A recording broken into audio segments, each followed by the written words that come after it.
है ना, उसके क्वेश्चन है right reason to convert drug into dosage form, right merits and demerits of tablet, give account of dosage form. ये routine है और रूटीन हम लिखते हैं, अच्छे मार्क्स मिलते हैं। मगर एक क्वेश्चन में ऐसा पूछूंगा आपको, why to convert drug into dosage form, rank the reason with the preference. Preference देना चालू करो, whether we convert that drug into dosage form to improve bioavailability, to improve stability, for ease of administration, for ease of manufacturing, to improve acceptance by patient, और convenient to handle and store। आप note करके रख दो आपका ही answer क्या है। अभी ये आंसर देंगे तो मेरे पहली स्लाइड का, इसकी पहली स्लाइड थी, उसके सब आंसर आपको आते हैं, मगर इधर गलती हो गई तो हम पास पक्का होते हैं, डिस्टिंग में पास होते हैं, मगर नॉलेज नहीं आता। तो आंसर भाई ये है कि ease of administration is always first thing. Ease of administration, मुझे पैरासिटामोल ओरली देना है तो मैं इंजेक्शन के दूं, और मुझे पैरासिटामोल इंजेक्शन देना है तो सिरप और टैबलेट में कैसा बनाओ। दूसरा है कन्वीनियंट टू हैंडल, मुझे छोटा बच्चा है तो टैबलेट में हैंडल कर सकता हूं, मगर एडमिनिस्ट्रेशन नहीं कर सकता, तो एडमिनिस्ट्रेशन को मैं नंबर 1 देता हूं और टैबलेट हैंडलिंग के लिए नंबर 2 देता हूं। तो ऐसी बात हम केस बेस करेंगे तो बच्चे थिंक करेंगे तो कुछ तो होगा। एक बहुत सिंपल सा क्वेश्चन मैं 10 साल से पूछ रहा हूं, हर एक क्लास में पूछता हूं, why our 70 to 80% API are the weak acids, 20 to 30% drugs are weak bases. Explanation दे दो, क्यों है हमारे बहुत सारे ड्रग वीक एसिडिक, क्यों है? एक 30% drug weak basic, strong acid और स्ट्रॉन्ग बेस ड्रग क्यों नहीं है?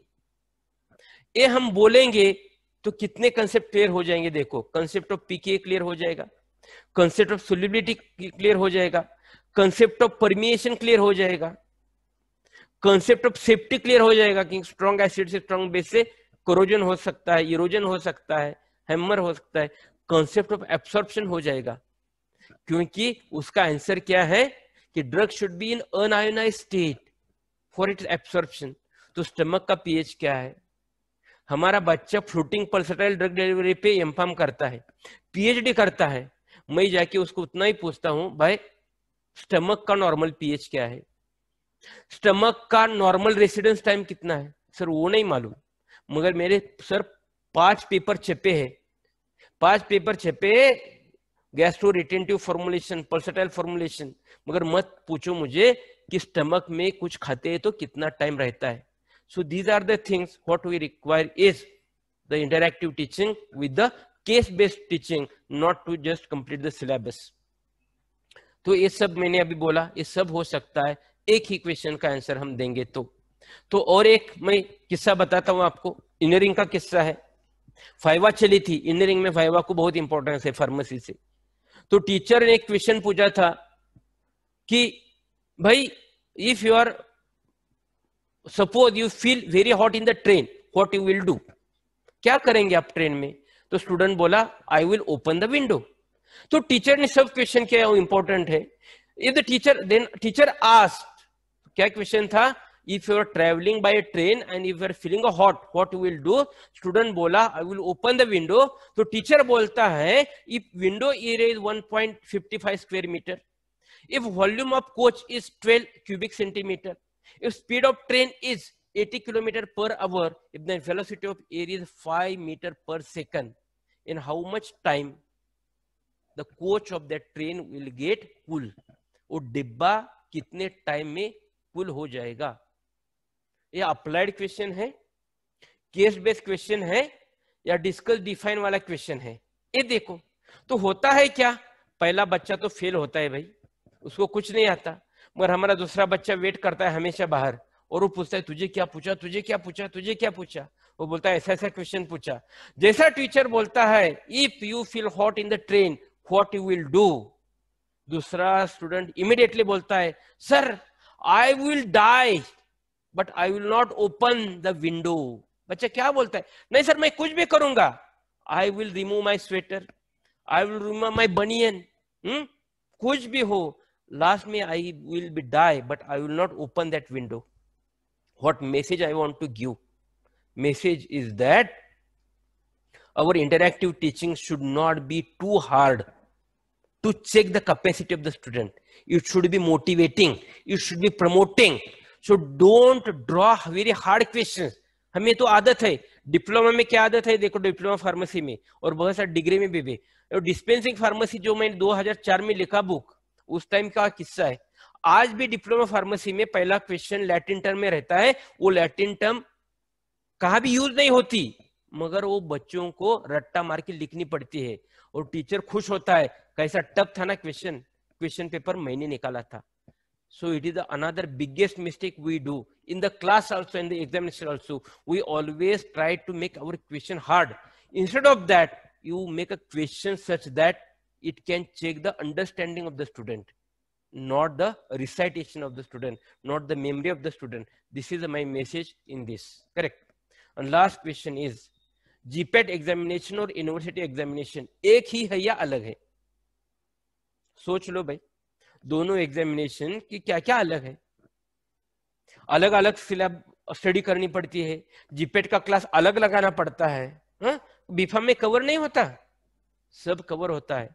मगर जीपेट में एक सब्जेक्ट नहीं है ना, about 20 subjects are there, full syllabus है। तो हम तो रट्टा मार के पास हो गए, फर्स्ट ईयर में रट्टा मारा, फर्स्ट सेमेस्टर का रट्टा अलग, सेकंड सेमेस्टर का रट्टा अलग, थर्ड सेमेस्टर का रट्टा अलग, 7 सेमेस्टर का रट्टा अलग और 8 सेमेस्टर का रट्टा अलग। रट्टा होने के बाद हम डिलीट करते हैं, तो जीपैट के लिए क्लास लगाना पड़ता है, तो जीपैट के लिए अलग सोचना पड़ता है। तो पहले दिन से हम इंटरैक्टिव टीचिंग से पढ़ते थे, हम लॉजिकल थिंकिंग से पढ़ते रहते थे, तो जीपैट एग्जामिनेशन अलग दिखती नहीं थी, आज हमें अलग दिखती है। So therefore always student make बंग लेते 15-15 दिन, एक महीना जीपैट के पहले आती नहीं। क्यों भाई, रट्टा और कितना मारेंगे आप? रट्टा नहीं मार सकता सर, क्योंकि ये नॉलेज पे चलेगी जीपैट एग्जामिनेशन। फिर भी आज जीपैट में मेरा हमेशा, मैंने लिखा भी है एआईसीटी को और पीसीआई को, जीपैट में भी क्वेश्चन रट्टा वाले पूछते हैं। इसका कोग्नेसी में ज्यादा रहता है, इसका बीएस क्या है, उसका ये क्या है। अभी रट्टा मारना छोड़ दो सर, अप्लाइड लिखो, क्योंकि हमें इंडिया को बहुत मॉडर्न बनाना है। सिर्फ एनबीए और नेक्स्ट सर्टिफिकेट से सब नहीं चलता, प्रोडक्ट ग्लोबली अच्छा होना चाहिए। तो लास्ट स्लाइड मेरी क्या बोलते हैं, how much % do you think the interactive teaching will be beneficial for the quality of competitive examination like a GPAT? Almost 100% students say, 92% said that interactive teaching is the best solution to get score in the GPAT, not in the GPAT, but to fulfill the ENB and NAAC criteria. So lastly, our students should be lifelong learner. So what are the points I want to tell you? Don't only focus on the curricular activities. बच्चा 4 साल सिर्फ ही पढ़ाई करेगा तो वो अच्छा बच्चा नहीं बनेगा। So have a equal, at least 30 to 40% component should be for a co-curricular activities, and that we have to link with our PO and POs. Extracurricular activities, all the activities. Therefore, you should have objectives for a dance, you should have objective for a kabaddi, you should have objective for a cricket, whether it is a game or extracurricular activities. We should give the objectives, and we should take a record, make a record to for fulfillment of that objective. It is more important. So in the life, the salary and earning may make you wealthy, but social and professional recognition will make you satisfied. इसके साथ साथ ही मुझे बोलना है, student को IPA में काम करना बोलो, एपीटीआई में काम करना बोलो, ये सब उसको फायदे का होगा। And this is the collectively it will add for the NBA and NAAC, जो आपको चाहिए रियल सेंस में तो होगा। What is the percentage of marks that case based questions should be allotted year wise? तो बच्चों ने जो आंसर दिया तो मैंने इधर लिखा है, तो फर्स्ट सेकंड ईयर में हमारे पास सिर्फ 20% लॉजिकल थिंकिंग वाले केस बेस्ड क्वेश्चन चाहिए, क्योंकि बच्चों को आदत नहीं है, क्योंकि 12th में रट्टा मार के आते हैं, तो एकदम रट्टा मारना छोड़ नहीं देंगे हो, तो 20% से चालू करेंगे और फाइनल ईयर तक हमारा 50% तक जाना चाहिए। हमारे 50% question should be the case based questions. 50% हम रट्टा मारने के लिए छोड़ेंगे, क्योंकि बच्चों को पास भी करना है, आगे भी जाना है। So if this happens then definitely we can take the open book examination. अभी हमारे कोरोना में ओपन बुक एग्जामिनेशन लेते हैं, हम ऑनलाइन एग्जामिनेशन लेते हैं, हम डिफाइन बोलेंगे, डिस्कस बोलेंगे, फिल इन द ब्लैंक बोलेंगे तो कॉपी करेगा। तो उसको बोलना है भाई सब लैकमन तो ओपन करके बैठ और क्वेश्चन सॉल्व करना है, और क्वेश्चन हमारा डायरेक्टली नहीं रहेगा, वहां ऐसा नहीं रहेगा discuss define and give account of, कुछ तो क्वेश्चन रहेगा, अप्लाइड क्वेश्चन। ये होगा तो ही हम बदलेंगे, नहीं तो बदलना बहुत मुश्किल है। कितना भी एजुकेशन पॉलिसी आने